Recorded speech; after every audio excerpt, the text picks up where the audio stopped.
Audiovisual summary, also Spoke Zarathustra.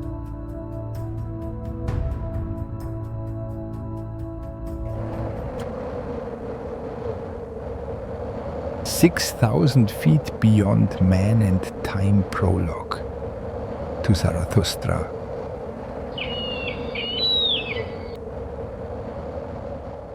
Zarathustra was 30 years old when he left his homeland and the lake of his homeland and went to the mountains. For 10 years Zarathustra lived on the mountain. Far from the noise of men, he found in the silence the deepest voice. Each dawn he greeted it like an old friend. Each night he saw it off like a wise man who demands no answers. But one day, Zarathustra rose with the dawn and addressed the sun as an old friend. You great star, what would become of your light if you had no one to illuminate? For 10 years you have climbed to my cave. Without me, my eagle and my serpent, you would have tired of your own radiance and this path. But we awaited you.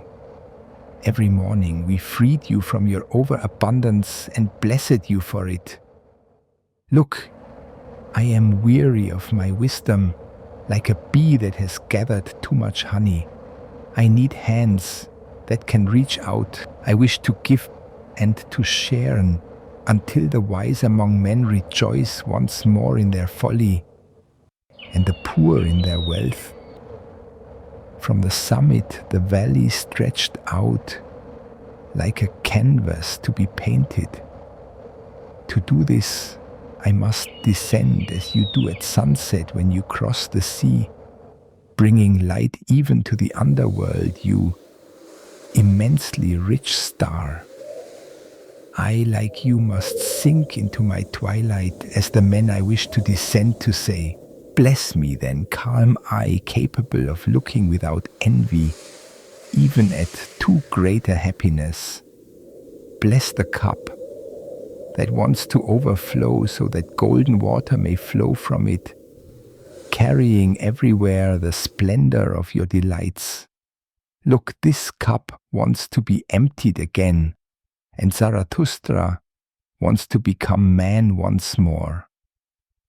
Thus began the twilight of Zarathustra.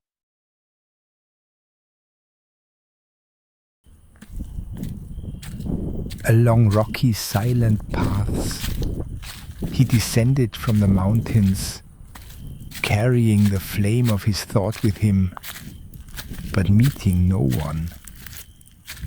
But when he reached the woods, suddenly an old man appeared before him, one who had left his holy hut to seek roots in the forest. The old man lived apart from the world and from men. This wayfarer is not unknown to me. Some years ago he passed this way. His name was Zarathustra, but he has been transformed. Then you carried your ashes to the mountain. Do you now wish to carry your fire to the valleys? Do you not fear the punishments meted out to arsonists? Yes, I recognize Zarathustra. Pure is his eye. In his mouth no hidden nausea. Does he not come here like a dancer? Zarathustra is transformed. Zarathustra has become a child. Zarathustra is awake.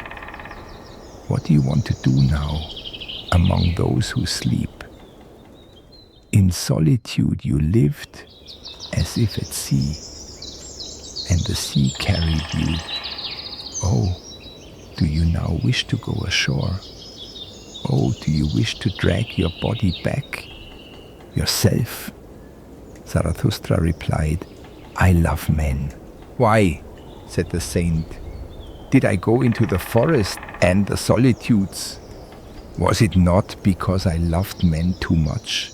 Now I love God. I do not love men. Man is a thing too imperfect. The love of man would kill me.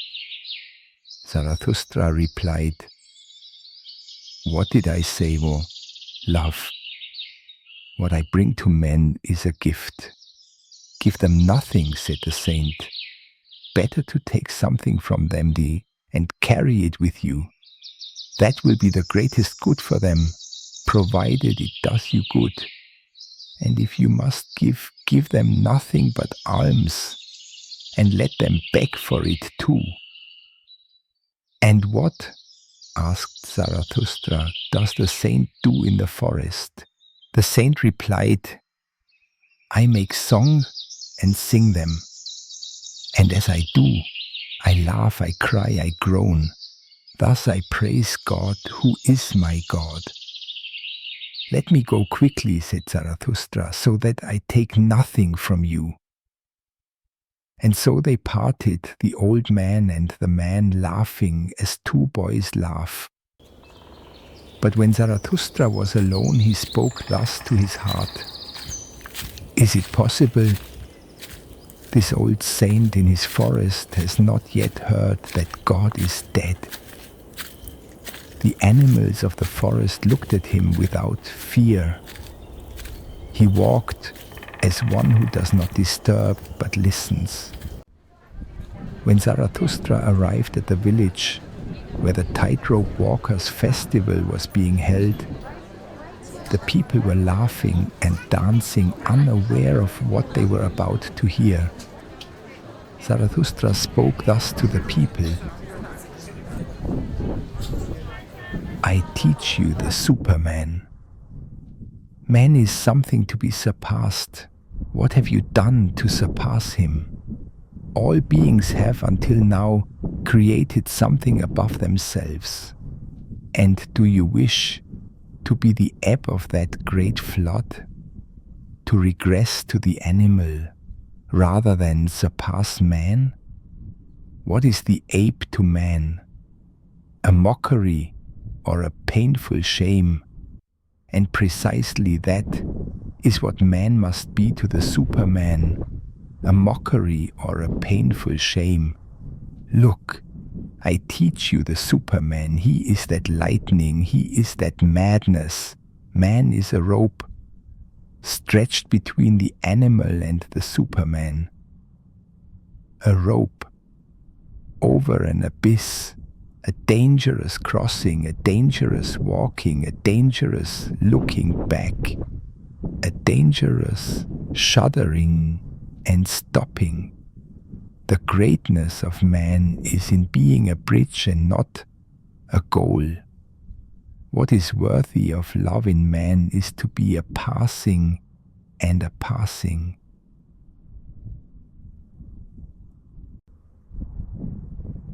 When Zarathustra had spoken thus, one of the people cried out, We've heard enough of the tightrope walker. Now let us see him too. And all the people laughed at Zarathustra. But then something happened that silenced all mouths and fixed all eyes. The tightrope walker, who thought this was meant for him, set to work. But when he was exactly halfway along his path, the little door opened again, and a fellow worker, dressed in many colors like a clown, jumped out and marched swiftly behind the first. Onward, limping man, cried his terrible voice. Onward, slacker! Deceiver, consumptive face, don't let me tickle you with my heel. What are you doing here, among towers? And with each word he drew nearer. And when he was only a step behind, that horrible thing happened that silenced all mouths and fixed all eyes. He let out a scream like a demon and leaped over the one blocking his path. But the latter, when he saw his rival overcoming him, lost his head and his balance. He threw down his seesaw and faster than the latter rushed down like a whirlwind of arms and legs. The market and the town were like the sea when a storm advances. Everyone fled, stumbling aside, trampling against each other, especially where the body was bound to crash.